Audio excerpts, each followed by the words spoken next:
আসসালামু আলাইকুম। আজকে আমি তৈরি করে ফেলবো মসুরের ডাল দিয়ে আলু। এই ডাল আলু থেকে হোটেলের যে সবজিটা পাওয়া যায় সেটার স্বাদ কিভাবে পাওয়া যায় সেই টিপসটাই আমি আপনাদের সাথে আজকে শেয়ার করব। যে কোনো ডাল রান্নার ক্ষেত্রে আমার এই টিপসটা আপনারা ফলো করবেন, আপনাদের ডাল রান্না একদম হোটেলের ডাল রান্নার মতনই হবে।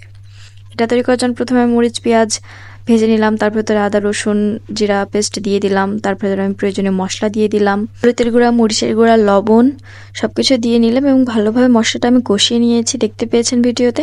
এরপর আমি এর ভেতরে ডাল এবং সবজিটা দিয়ে দিলাম, দিয়ে ভালোভাবে আমি ঢাকনাটা চেপে দিলাম। দেখতে পাচ্ছেন ডালটা অনেকটা সেদ্ধ হয়ে এসেছে। আমি অবশ্যই রান্না করার 10 মিনিট আগে ডালটা ভিজিয়ে রেখেছিলাম।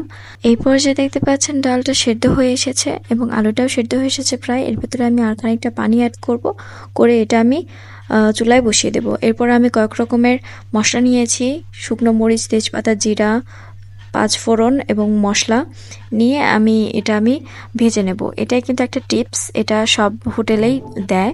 তো সেক্ষেত্রে আপনারা সবগুলো উপকরণ একসাথে মিশিয়ে দেবেন না, সেক্ষেত্রে পুড়ে যাবে। আগে ভালোভাবে মরিচটা আগে ভালোভাবে ভেজে নেবেন, তার ভেতরে আপনার তেজপাতা পাঁচফোড়ন মশলা সব কিছু দিয়ে নেবেন। দিয়ে পরে এটা বেশিক্ষণ ভাজবেন না, যেহেতু পাঁচফোড়ন ভাজলে তিতা হয়ে যায়। সেক্ষেত্রে আপনারা অল্প একটু টাইম ভেজে নিয়ে এটা চুলাটা অফ করে দেবেন। চুলা অফ করে দেওয়ার পর একটু ঠান্ডা হয়ে আসলে তার ভেতরে আপনারা পেঁয়াজের পেস্টটা ব্যবহার করবেন, না হলে কিন্তু এটা ছিটে গায়ে আসবে, সেক্ষেত্রে কোনো দুর্ঘটনা হয়ে যেতে পারে।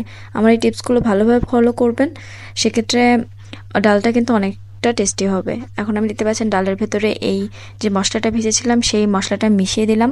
দেখতে পাচ্ছেন মশলাটা মিশিয়ে দেওয়ার সাথে সাথে মনে হচ্ছে ডালের স্বাদটা অনেকাংশে বেড়ে গেছে।